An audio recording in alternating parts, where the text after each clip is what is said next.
This story is titled, My Mother-in-Law Tried to Prove My 3-year-old Daughter's Allergies Were Fake by Nearly Killing Her. So I made sure she never do that again. Hey everyone! Before we jump into today's video, I need your help. We've noticed the channel is losing some traction, and subscribing is one of the best ways you can support us. It's quick, free, and it helps us keep bringing you awesome content. Your support means the world. Let's keep this channel growing together. Thanks so much. Now let's start the video.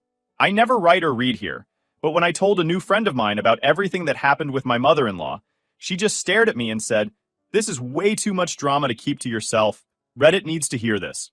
So here I am, sharing what's probably the most insane thing I'll ever live through. Buckle up because this one's a wild ride. Honestly, I should have known from day one that my MIL was not going to be a normal grandma. Like, at all. I don't know why I brushed it off in the beginning. Maybe I just thought all grandmas got a little weird when they found out a baby was coming. But no, she wasn't just weird. She was obsessed. It started during my pregnancy, and looking back now, there were 100 red flags I just ignored. When I first told her I was pregnant, you'd think she was the one who got me there. She screamed, cried, hugged me so tight I thought my ribs might crack, and immediately started calling the baby her baby. My husband brushed it off, saying, "She's just excited, babe, don't overthink it."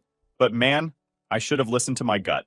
The first what the hell moment was her trying to come to my OB appointments. Yeah, I mean every single one.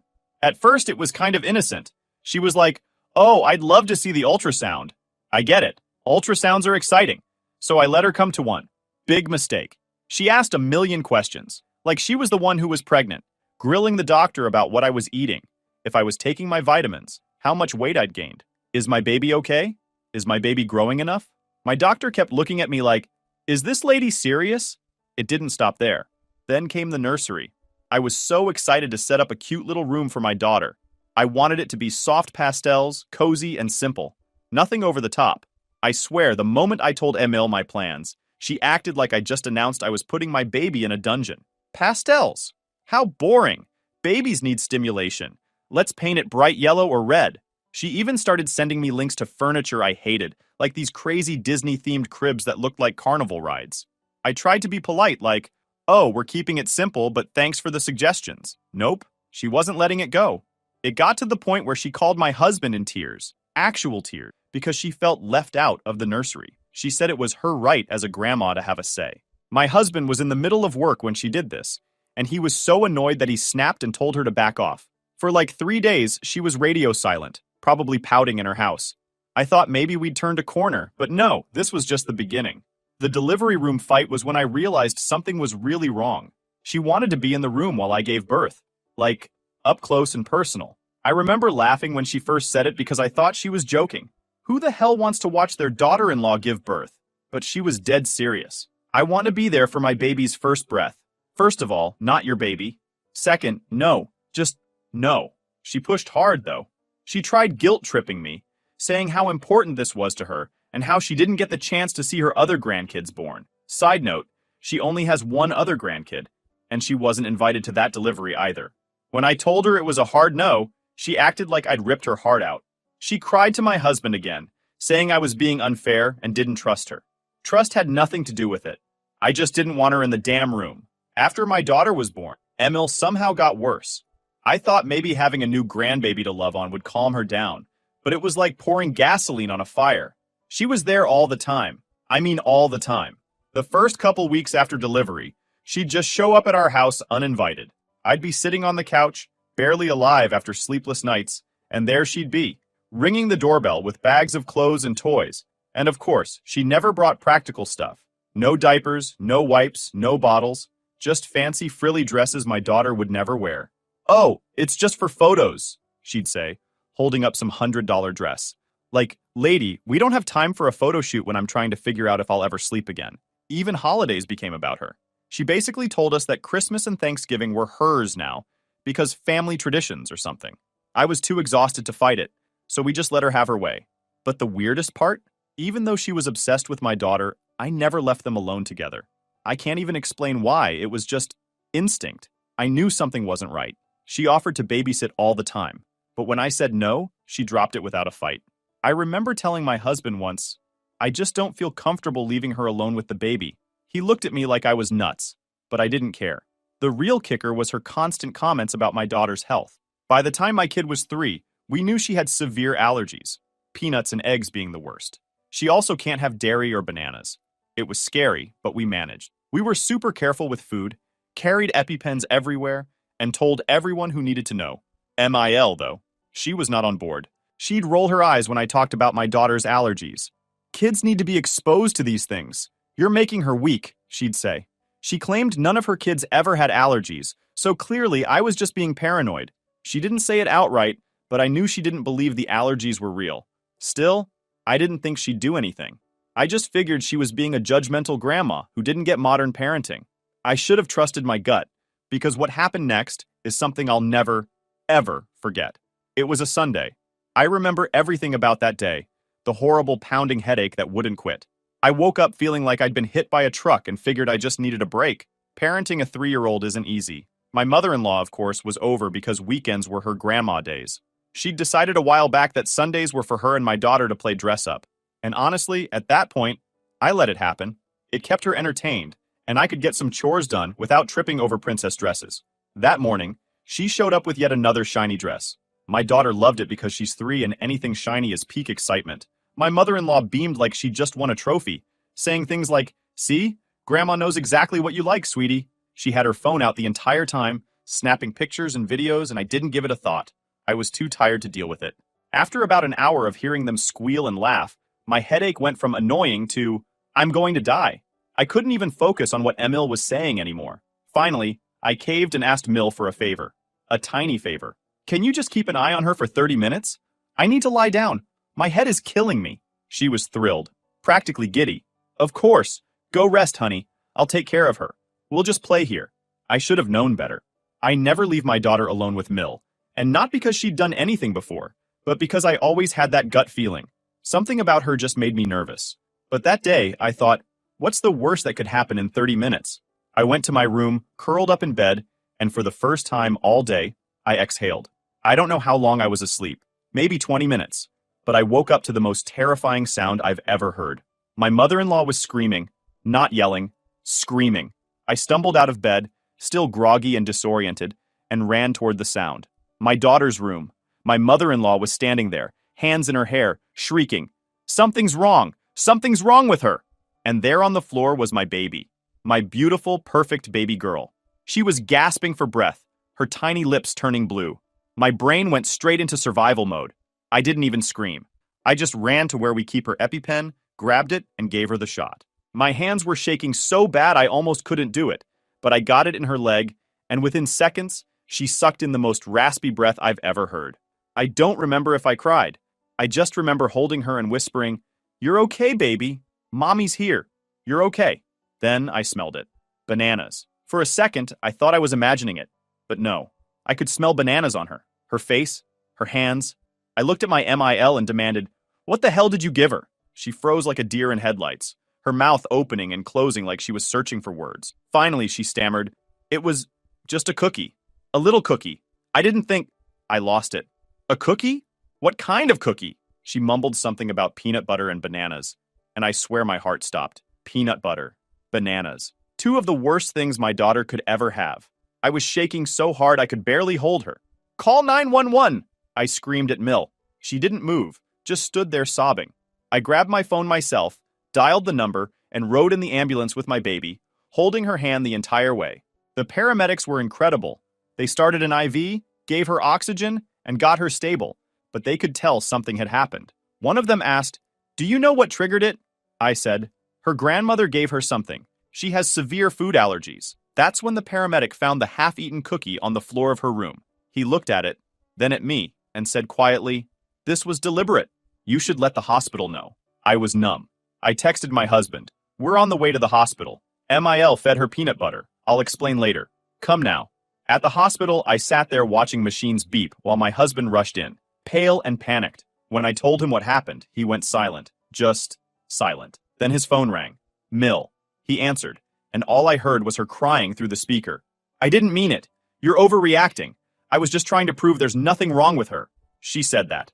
Out loud. Like it made sense. She admitted she'd been baking these cookies for months. Cookies with peanuts, bananas, eggs, freezing them and carrying them in her purse just in case she got the chance to give one to my daughter. I still can't wrap my head around that. She didn't forget about her allergies. She knew and did it anyway, because in her twisted mind, we were being paranoid and ruining her granddaughter's life. The hospital reported everything to the police that night.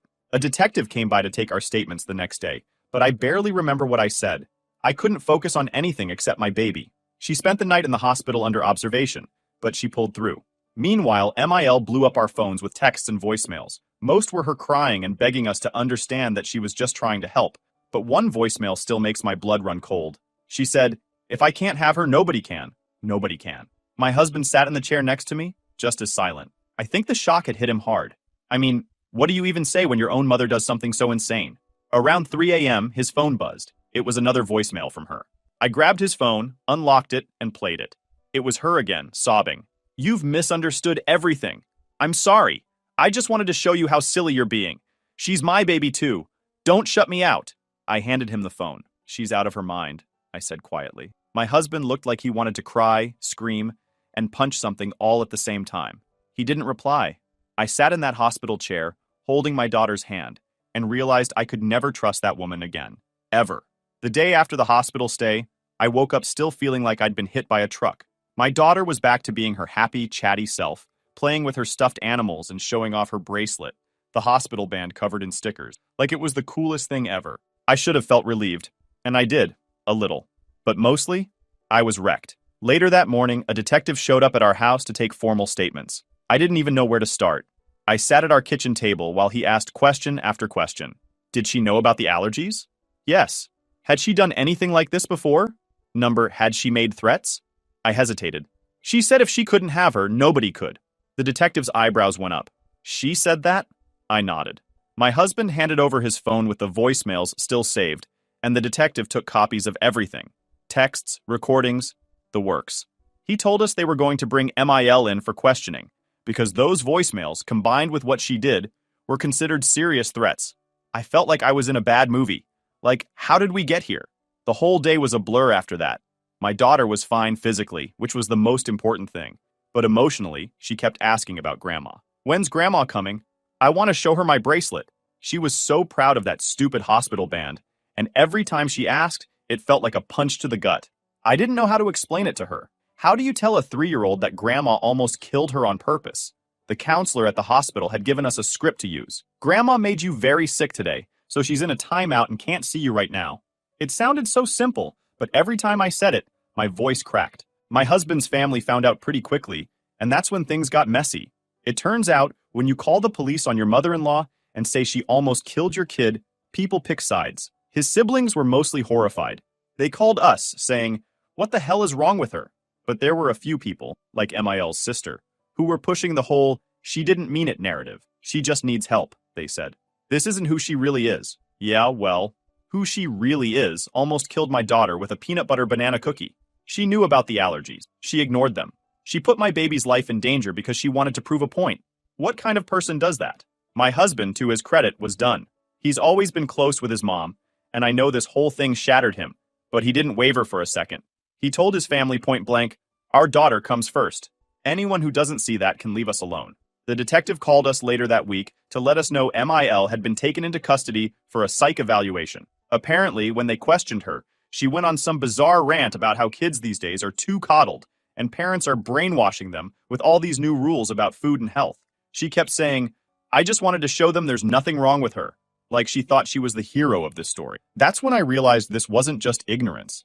This was something darker. She thought she knew better than everyone else, and she was willing to risk my daughter's life to prove it. The scariest part? She didn't seem to think she'd done anything wrong. We filed for a restraining order that day. My husband and I sat in the courthouse, filling out paperwork, feeling like we were living someone else's life. Mill had been part of our lives for so long, and now we were literally asking the law to keep her away from us. I didn't feel sad. I felt angry. Angry that she put my child in danger. Angry that she thought her feelings were more important than my daughter's life. Angry that my daughter was now asking, "Did I do something bad? Is Grandma mad at me?" That night, my husband and I sat on the couch after putting our daughter to bed, and I told him, "She's never seeing her again. I don't care what anyone says." He looked at me, exhausted but resolute, and said, "I know. For the next couple days, things were quiet. Emil was released from custody, but the restraining order was in place, and the police warned her to stay away. My husband and I were on edge, but I think we both hoped this was the end of it. She'd been taken into custody, the restraining order was filed, and the police had made it very clear she couldn't come near us or our daughter. I thought maybe, just maybe, she'd finally back off and leave us alone. Yeah, no, I was wrong. It started small. Little things that made me feel paranoid, even though I knew I wasn't. A car parked down the street that looked suspiciously like hers. A neighbor mentioning they'd seen some woman walking past our house a few times, staring at the windows. I told myself, it's probably nothing, but deep down, I knew. A week later, I got the call. My daughter's preschool. I was at home folding laundry when my phone rang, and I didn't think much of it. I figured it was a routine call, maybe something about a class event or a reminder about snacks. Instead, I heard the director's voice, calm but tight. Hi, Mrs. Cos, my name. We wanted to check with you. Your mother-in-law is here, and she says there's a family emergency. She's asking to take your daughter home. I froze. My body went ice cold. What? Number absolutely not. Do not let her take her. Call the police right now. The director didn't hesitate. Understood. We'll keep her safe. The classroom's already on soft lockdown, and we're contacting the authorities. I hung up and immediately called my husband, my hands shaking so bad I could barely hold the phone. She's at the preschool, I said, my voice breaking. She tried to take her. They're calling the police. He didn't even respond. He just hung up, probably racing to get out of work. I sat there in my living room, staring at the walls, waiting for someone, anyone, to call me back. Those 20 minutes felt like hours. All I could think about was my daughter, locked in her classroom, probably wondering why they were playing quiet games instead of going outside like usual. Finally, the director called back. She's gone. The police arrived and removed her from the premises. Your daughter is safe and she doesn't know anything happened. I let out a breath I didn't even know I'd been holding. Thank you. Thank you so much. Apparently, Emil had shown up at the preschool's front desk, acting calm, composed, and believable. She told the staff there was a family emergency and that I'd sent her to pick up my daughter. She even said, "You can call her if you don't believe me," fully confident I wouldn't answer my phone. Thankfully, the staff knew better. We'd told them about the restraining order, and they had strict instructions not to let anyone pick her up unless we said so. I still couldn't wrap my head around it. This woman tried to kidnap my kid. I was livid. My husband came home from work that day, looking like he was ready to tear the world apart. He called the police station to find out what was happening next. They told us MIL had been arrested for violating the restraining order, and there would likely be legal consequences this time. That night, we sat down together and agreed. We needed to move. Staying in the same city wasn't safe anymore. My husband's job had offices in other states, and he'd already been talking to his boss about a transfer just to be prepared. That night, he confirmed everything. In June, we were leaving, and Emil wouldn't know where we went. The days leading up to the move were tense. I started feeling like I was being watched every time I left the house. My husband installed security cameras around the perimeter, and I double-checked the locks every night before bed. Our daughter was still blissfully unaware of the chaos happening behind the scenes. She was happy, healthy, and kept asking when we were going to visit Grandma again. I didn't know what to tell her anymore. Then came moving day. We'd kept our plans quiet, only telling close friends and the landlord that we were leaving. I don't know how MIL found out, but sure enough, the morning the movers showed up, she did too. I was in the living room packing up last-minute toys when I heard a loud honk outside. I looked out the window, and there she was. Parked in the driveway, blocking the moving truck, arms crossed like she was staking a claim on our house. I felt my heart drop. "She's here," I called to my husband. He ran to the window and swore under his breath. "Stay inside. I'll handle her." I grabbed my daughter, who was still in her pajamas, and led her to her room. I closed the door, sat her on the bed, and turned on some cartoons to distract her. My hands were shaking again. I could hear my husband outside, his voice raised but calm, trying to reason with her. "You need to leave. You're violating the restraining order again. The police are already on the way." Her voice, though, pure madness. "You can't take her from me. She's my baby, and I'll make sure she knows it. You can't hide from me forever." Then she said the thing that made me feel like I was going to throw up. "I'll take her when you're not looking." I don't even know what she meant by that, but maybe she'd really lost it. My husband kept her as far from the house as possible while he called the police. They showed up fast, thank God, and this time they didn't mess around. She was arrested on the spot, screaming the entire time that we were ruining her life. Once her car was towed and the movers could finish their job, we left. I didn't even look back. The day we moved felt like ripping a band-aid off a wound. My husband, daughter, and I were packed into the car, and I finally let out a deep breath as the movers pulled out of the driveway. I didn't even look back at the house. I just wanted it behind us, along with every memory of the insanity MEL had put us through.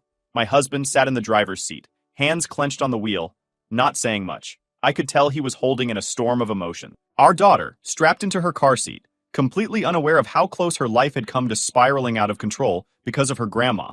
We drove in silence for hours, until we finally arrived at the new house. It was smaller but cozy, about 1,000 miles away from where MIL could get to us. I think we both expected to feel instant relief, like crossing state lines would make us safe again. But trauma doesn't work like that. Even though I knew logically that she couldn't find us, I kept glancing over my shoulder, expecting her to appear. My husband dove into work right away, and I focused on making the house feel like home. We signed our daughter up for a new preschool, a private one with strict security protocols that required ID checks and paperwork for everything. I handed them a copy of the restraining order on day one and explained that under no circumstances was my mother-in-law ever to be near my child. The director gave me a sympathetic nod and reassured me that their staff was trained to handle situations like this. For the first time in months, things felt normal. My daughter was making friends at school, we were exploring the neighborhood, and my husband and I were starting to reconnect after what felt like living through a nightmare. But of course, MIL couldn't let it go. About 3 weeks after we moved, my husband got called into a meeting at his new office. At first, he thought it was about onboarding paperwork or something routine, but nope. HR sat him down and said, "We received a series of phone calls from someone claiming to be your mother. She was asking for your extension and personal details." My husband felt his stomach drop. What did she say? Apparently, MIL had called the old office first and played the forgetful old lady card. She said she needed to get in touch with her sweet boy because it was an emergency, and the receptionist, not knowing any better, gave her the number to the new office location. From there, she managed to get the direct line to his desk. What happened next sounds like something out of a horror movie. She didn't call to talk. She didn't call to explain herself. She just screamed. Full-on banshee wailing. My husband described it as ear-piercing, like someone on the brink of a complete breakdown. He hung up immediately, but she called back, and back, and back, 12 times. Each time, she left a voicemail that was nothing but her unhinged screeching. No words, just wailing, like some kind of animal. By the time my husband was called into HR, the whole office knew what was going on. He had to explain the situation to HR, show them the restraining order, and assure them that he was handling it with the police. HR was understanding, but they still had IT change his entire extension and block her number permanently. When my husband came home and told me, I felt sick. She had no idea where we lived, but she'd managed to track down his job across state lines. I started spiraling. What if she hired someone to follow us? What if she found the new preschool? I didn't sleep that night checking the security cameras on my phone every 5 minutes. The next day, we called the police back in our old town to file another report. My husband handed over the voicemails, and the officer just shook his head and said, "I've never heard anything like this." The restraining order was already violated when she showed up at the preschool, and now this harassment was adding fuel to the fire. The officer told us they'd be contacting MIL directly, and that this would likely escalate her case to something criminal. Sure enough, a week later, we got the call. MIL had been arrested. Again. I can't lie. I felt a sense of relief when I heard those words. She was finally being held accountable. This time, the courts weren't messing around. Between the preschool incident, the attempted abduction, and the harassing phone calls, MIL was looking at some serious consequences. The prosecutor told us she would likely face a choice: jail time or mandatory psychiatric treatment. Either way, we didn't care, as long as she was out of our lives. My husband took the news harder than I did. I think hearing the words psychiatric treatment made him realize how far gone his mother really was. He sat on the couch that night, staring at nothing, and finally said, "It's like my mom died. That's not her anymore." I didn't know what to say. He was grieving and I understood that, but I also couldn't forgive what she'd done. She nearly killed our daughter. She stalked us. She tried to take my child out of preschool. I wouldn't allow any sympathy for her. Not now. We spent the next few months rebuilding our lives. My daughter loved her new school. My husband dove into therapy to deal with his grief, and I started working part-time to help cover the cost of the new preschool.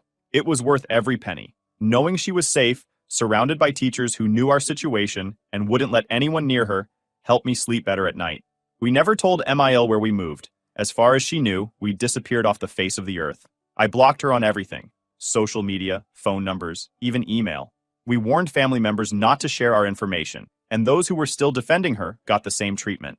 And here's the cherry on top. Shortly after the move, we found out I was pregnant again. We haven't told anyone yet, not even close friends. MIL will never know about this baby. She will never meet this child, just like she will never see our daughter again. My husband and I have agreed that if MIL ever finds us, if she somehow tracks us down, we will take our kids and leave the country. My parents live in Ireland, and we already have passports ready. I refuse to take any chances with someone who has proven how dangerous and unstable they are. For now, though, we're safe. My daughter is happy. My husband is healing. And MIL? Well, wherever she is, she's no longer part of our lives. And that's exactly how it's going to stay.